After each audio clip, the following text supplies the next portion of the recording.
I was suddenly free to invent who I am.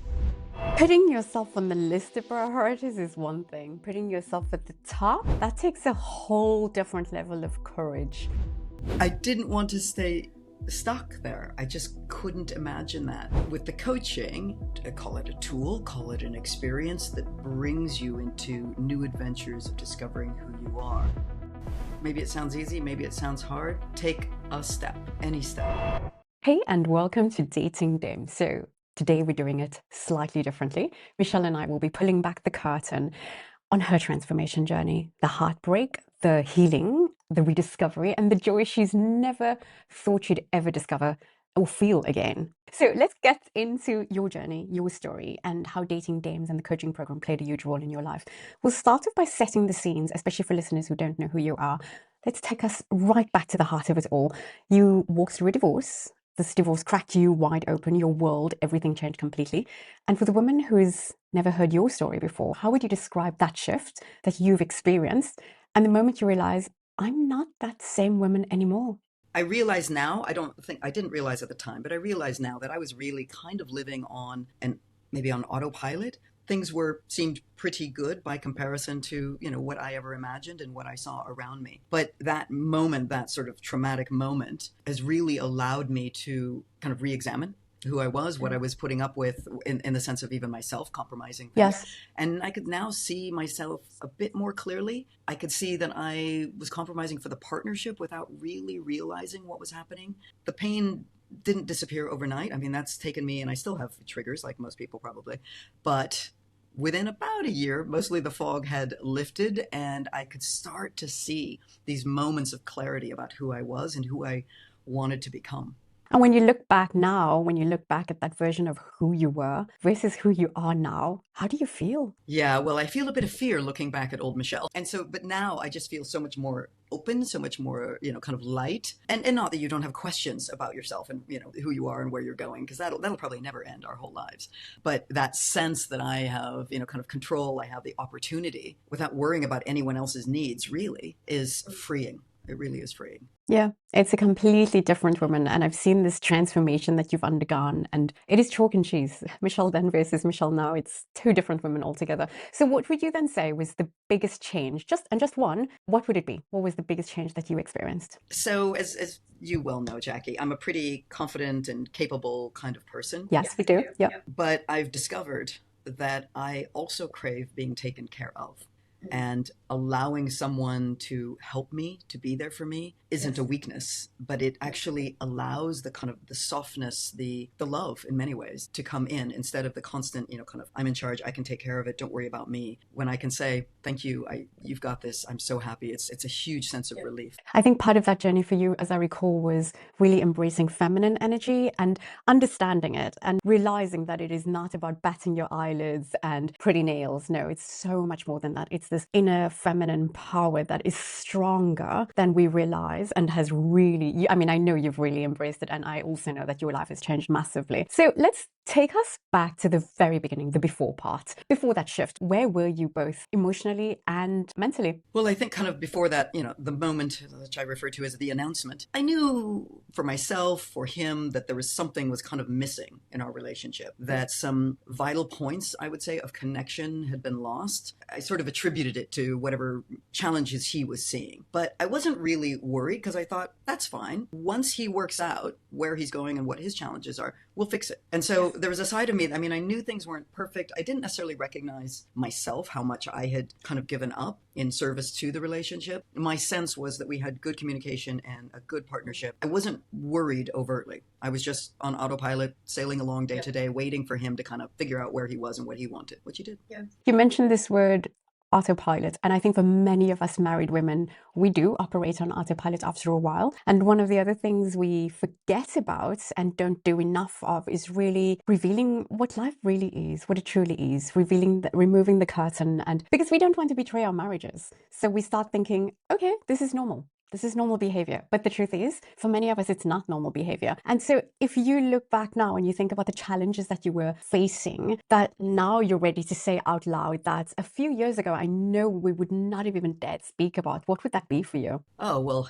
kind of at a high level, I mean, I realize now that I'd largely lost kind of the fun and the joy because everything had become sort of, I don't know, sort of, even though I was retired and our kids had, moved on, I somehow I just lost the fun generally. Now I realize how shut down emotionally and also physically. Daily, my search for meaning was in doing things, being productive, having my lists. And this is just, again, learned behavior over many, many years. But I also realized I was quite tired of being in charge. I was quite tired of being the COO. I was tired of responding, and this I knew very clearly, tired of responding to his needs and really having no recognition of mine. It was a very superficial sense of what I needed and why I was kind of as shut down as I was. Do you remember conversations that we had where we'd ask ourselves the question, when was the last time you laughed with your partner, but really laughed, giggle That's your the bottom fun, the off? joy, That's which... so much fun.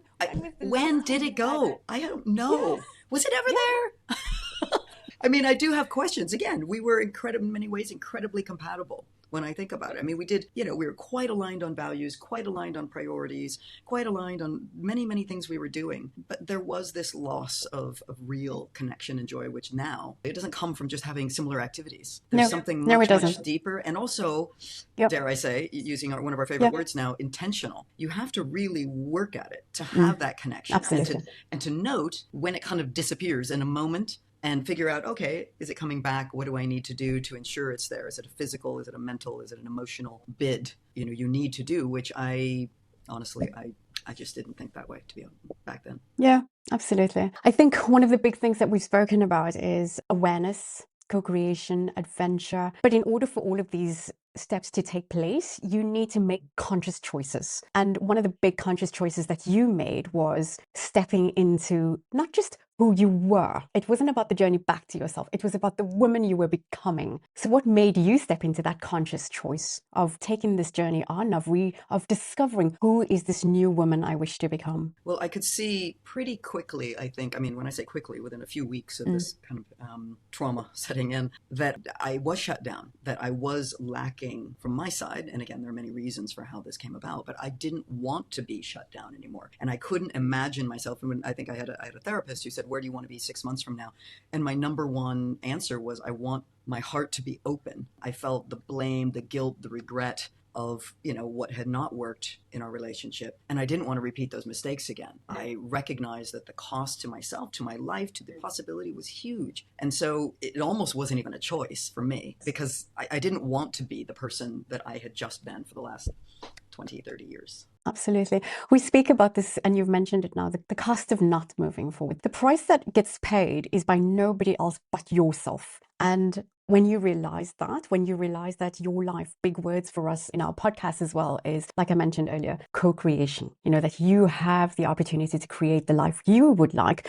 But there is also a price that you pay if you don't do that. There is always a price to pay somewhere. And how wonderful that you recognize not only that, hey, I want to move forward, but if I don't, this is the price I'm going to pay. So when you joined this space at Dating DMs V2, what was your first impression? Well, I think, we've shared a lot, but I think that the feeling overwhelmingly was this sense of being at home, really, with other people going through similar challenges who are willing to share their experiences and kind of inquire into them. There's a feeling I have now of why are we all so silent about the challenges we are up against or how we're feeling? And it's such a relief, really, when I could find a place where, pretty much no topic is off the table. We can talk about anything. And it's like, I guess a judgment-free zone or whatever you want to call it. But this is something quite different to, as we discussed, when you're married. Because when you're married, your loyalty, your first thought is to that relationship. And sometimes if you're even sharing with a girlfriend, oh, something's not working, or we had this fight last night or whatever, you're afraid you're being disloyal to your partner. You're afraid that your friend perhaps will then always have that in the back of their head, so you don't want to tell them too much, even if they're a good friend, because it might slip out at some point. And it could have just been a silly fight about nothing. And so you don't want to make a big deal about it. So I think that now we're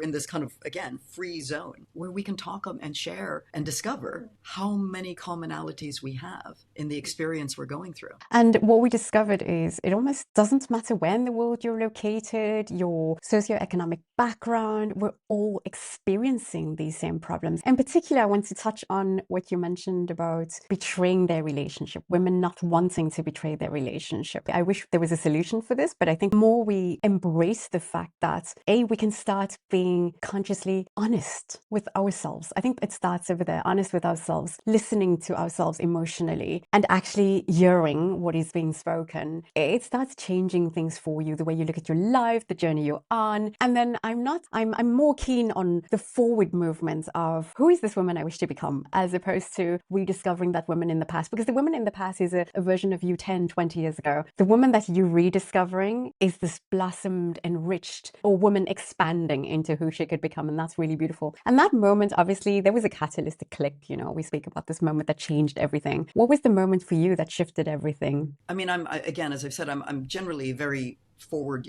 thinking. I'm willing to, jump into a problem and want to get it solved. But I think what really was significant at this moment for me was that I realized I was suddenly free to invent who I am at this stage. So in the past, we had families, spouses, careers, whatever was constraining us in a way to be the same person. And suddenly I think I kind of realized, I'm like, oh, okay, well, the marriage is done.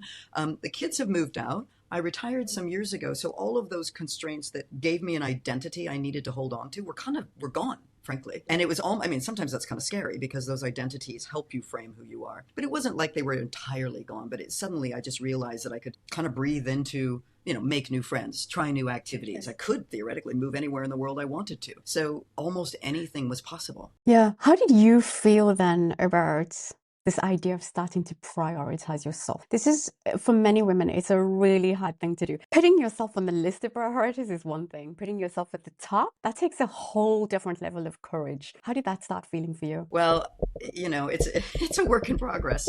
I think for most women, 99%, we are socialized to take care of others. We are socialized to care what people think, how they feel. And so putting yourself at the center can feel quite selfish. It can feel self-absorbed and kind of wrong in a way. Shouldn't I be worrying about my mom and my kids and my spouse and my community? And, there's all of that. If I think about what brought me to that, I think it's just that I kind of realized I had been doing myself a disservice for so long. And that I almost, it's kind of scary when you realize you don't even know what your desires are, that you don't even really recognize your own feelings because you've spent so many years kind of pushing them aside out of the way so you can get things done or you can take care of others. And so, I think it's, as I said, still a work in progress, but I've realized that this is actually critical. Understanding, listening to myself is a form of prioritization, really, not just listening to those around me and their needs. And it's critical. If you don't do that, if you don't focus first on who you are, it's that whole idea of put your own oxygen mask on first before helping others. Yes, absolutely. If you need to think about it that way, if you need to frame it that way, you can't help your kids, you can't help your mom, you can't help your cousin,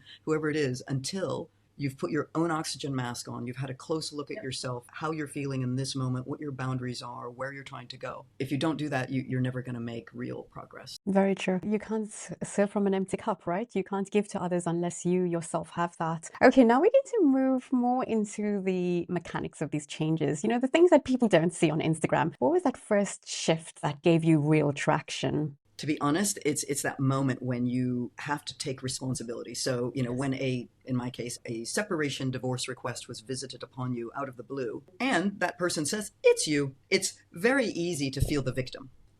But as a victim, you're not taking responsibility for your part in it. And you have to do that. You have to take responsibility. And I did very quickly. Fortunately, I had the help of a therapist that really shone a light on this. And I also then, through that, I realized I was not a victim. I had the power to change. Problems that occurred were not my fault entirely. We had created them together. And therefore, looking forward, it was this huge opportunity. And strangely, it's a relief when you take responsibility, because I think you realize that you have the power, to make a difference next time. If you're a victim, it's just things are just happening to you. You have no ability to control your life. And so strangely, taking responsibility actually ends up making you feel more powerful, not worse. in my case anyway. We speak a lot about the things that we should be doing, but I also want to highlight things that we should stop doing. For you, what was that, the things that you stopped doing? Over-compromising for other people, kind of ignoring my needs, not identifying them or treating them as unimportant. Because, I know I'm strong. I know I can get through. These are the sorts of questions that are going through or the points that are going through in my head. And I'm really trying to stop doing that without sort of giving up my kind of caring and,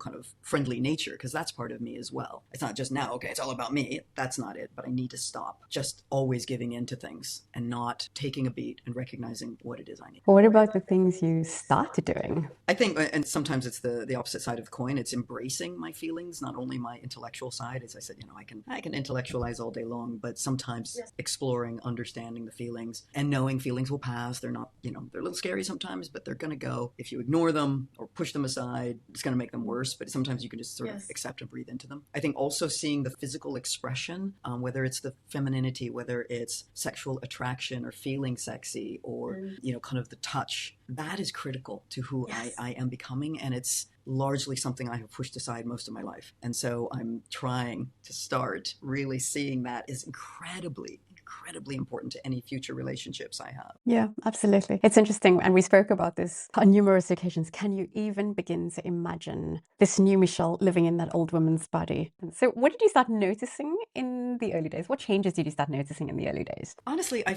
realized I felt happier. I felt lighter. My energy around people, my desire to be with people really increased. And I could really feel kind of this confidence in who I am returning. I think, too much psychoanalysis here, but, over many years of adjusting in various ways, you start to kind of lose confidence in, who was I? Was that so great anyway? A little fears and doubts creep in. And as I continued to kind of explore and open, I really felt the confidence in who I am and who I'm becoming felt just more real. It just felt quite grounded in a way and not forced in any way. Yeah. So it's been, not that you don't backslide occasionally. So, there are those days as well. Okay, so let's get real. There's always a hesitation before any big change. A huge change like this is quite life altering. What stopped you from almost stepping into this phase? I mean, there's on one hand, I kind of felt like there was no choice but forward. But on the other hand, and as I said, we see it regularly, you're not sure if you can make it stick. You're not sure if you can discover and embrace who this person is and that it's going to feel authentic. You kind of think, well, I just, kind of embrace the joy and then I'm going to slide back into who I was, which to be honest, and sometimes, interacting with my ex also caused me that little bit of a trigger. And so, that was kind of scary. Can I make it stick? Is it going to last? Is it real? Honestly, whatever I'm exploring, whatever I'm becoming.